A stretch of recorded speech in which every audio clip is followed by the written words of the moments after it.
नमस्कार दोस्तों, आपका हमारे चैनल में स्वागत है। श्री राम की जगह सीता जी ने क्यों किया पिंडदान। दोस्तों, श्राद्ध में अन्न जल की आशा में वायु रूप में आते हैं पितर। श्राद्ध का समय है, ऐसा जानकर पितरों को प्रसन्नता होती है। श्राद्ध काल में यमराज पितरों को यमलोक से मृत्यु लोक जाने के लिए मुक्त कर देते हैं। वायु रूप में वे पितृगण मन के समान तीव्र गति से श्राद्ध में आ पहुंचते हैं और श्राद्ध से पहले जिन ब्राह्मणों को निमंत्रित किया जाता है, पितृगण उन्हीं के शरीर में प्रविष्ट होकर यहाँ भोजन करते हैं और भोजन से तृप्त होकर पुनः अपने लोक को वापस चले जाते हैं। जब नहीं किया जाता है श्राद्ध, पितृगण वायु रूप में घर के दरवाजे पर उपस्थित रहते हैं और अपने स्वजनों से श्राद्ध की अभिलाषा करते हैं। जब तक सूर्यास्त नहीं हो जाता वे वहीं पर भूख प्यास से व्याकुल होकर खड़े रहते हैं। सूर्यास्त हो जाने पर वे निराश होकर दुखित मन से अपने वंशजों की निंदा करते, लंबी सांस खींचते हुए अपने लोक को चले जाते हैं। श्राद्ध में भोजन करते हुए पितरों को क्या किसी ने देखा है? श्राद्ध में पितर भोजन करते हैं, इसके दो श्रेष्ठ उदाहरण पद्म पुराण और वाल्मीकि रामायण में सीता जी और राजा दशरथ के मिलते हैं। पुष्कर तीर्थ में सीता जी ने राजा दशरथ सहित 3 पितरों को श्राद्ध में निमंत्रित ब्राह्मणों के शरीर में प्रविष्ट होकर भोजन करते हुए देखा था। गया तीर्थ में सीता जी ने स्वयं राजा दशरथ को पिंडदान दिया था। सीता जी को पितरों के प्रत्यक्ष दर्शन। पद्म पुराण की कथा के अनुसार वनवास काल में श्री राम अपने प्रियजनों से मिलने के लिए तड़प रहे थे। अत्रि ऋषि ने उन्हें बताया कि पुष्कर में अवियोगा नाम की एक वापी यानी कि बावली है। उस वापी का यह प्रभाव है कि परलोक में स्थित प्रियजन से मिलन हो जाता है। श्री राम, लक्ष्मण और सीता जी ने पुष्कर पहुंचकर मार्कंडेय, भारद्वाज और लोमस ऋषि को निमंत्रित कर श्राद्ध करना शुरू किया कि एक विचित्र घटना घटी। श्री राम ने जो ही पिता, पितामह और प्रपितामह का ध्यान किया, तभी उनके पिता, दादा और परदादा सहित वहां उपस्थित हो गए। तीनों ही ब्राह्मणों के शरीर से सटकर बैठ गए। यह देखकर सीता जी वहां से हट गई। श्री राम को आश्चर्य हो रहा था कि सीता जी श्राद्ध कर्म से क्यों हट गई। भोजन के बाद ब्राह्मणों के चले जाने पर श्री राम ने सीता जी से इसका कारण पूछा तो उन्होंने बताया कि पिताजी को देखकर मैं इसीलिए हट गई कि मेरा वत्कल वस्त्र देखकर उन्हें बहुत दुख होगा। मैंने सोचा कि जिस अन्न को हमारे सेवक भी ग्रहण नहीं करते थे, उसे मैं किन हाथों से उनके सामने रखूं। साथ ही पितृगणों को मेरी वनवास की स्थिति देखकर दुख होगा, इसीलिए मैं सामने से हट गई। श्री राम की जगह सीता जी ने क्यों किया पिंडदान। वाल्मीकि रामायण में कथा है कि श्री राम, लक्ष्मण और सीता जी के साथ गया तीर्थ में राजा दशरथ के लिए पिंडदान तथा श्राद्ध करने के लिए गए।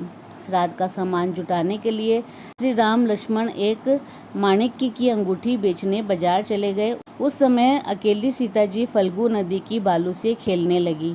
उसी समय राजा दशरथ वहां प्रत्यक्ष रूप में उपस्थित हो गए। राजा दशरथ ने सीता जी से कहा, मैं भूख से अत्यंत व्याकुल हूँ, तुम मेरी पुत्र वधू हो और मैं तुम्हारा ससुर हूँ। पिंड अर्पण कर मेरी क्षुधा को शांत करो। इस पर सीता जी ने कहा कि श्री राम की अनुपस्थिति में किस वस्तु से मैं आपको पिंडदान करूं। राजा दशरथ ने सीता जी को पिंडदान करने के लिए कहा। राजा दशरथ ने कहा कि श्री राम के समान तुम भी पिंडदान की अधिकारिणी हो।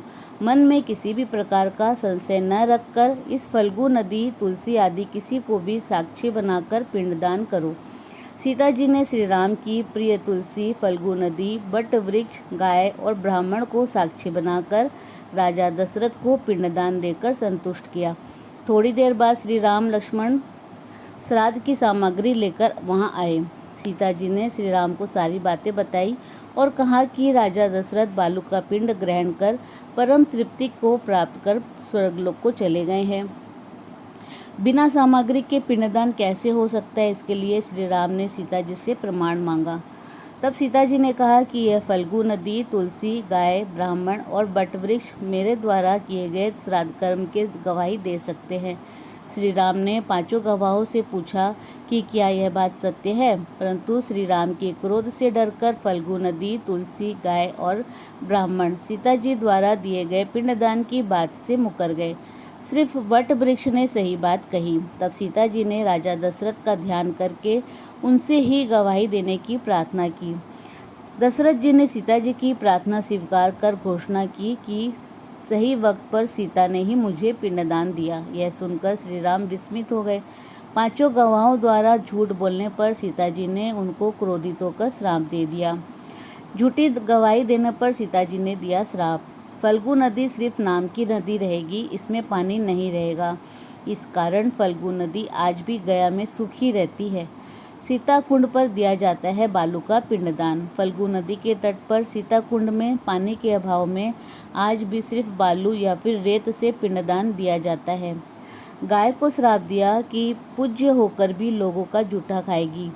तुलसी को गया में न उगने का श्राप दिया, यानी कि गया क्षेत्र में तुलसी नहीं उगती है सीता जी के श्राप के कारण। ब्राह्मण से कहा कि तुम कभी संतुष्ट नहीं हो पाओगे, वस्तुओं को और अधिक पाने की लालसा तुम्हें लगी रहेगी। सीता जी ने वट वृक्ष को आशीर्वाद दिया। वट वृक्ष को सीता जी का आशीर्वाद मिला कि उसे लंबी आयु प्राप्त होगी, वह दूसरों को छाया प्रदान करेगा तथा पतिव्रता स्त्री तुम्हारा स्मरण करके अपनी पति की दीर्घायु की कामना करेगी। यह वट वृक्ष गया में अक्षय वट के नाम से जाना जाता है। दोस्तों, अगर आपको हमारी जानकारी अच्छी लगी हो तो अपने विचार कमेंट बॉक्स में ज़रूर डालें। इस प्रकार और भी रोचक जानकारी के लिए आप हमारे चैनल को लाइक शेयर व सब्सक्राइब करें।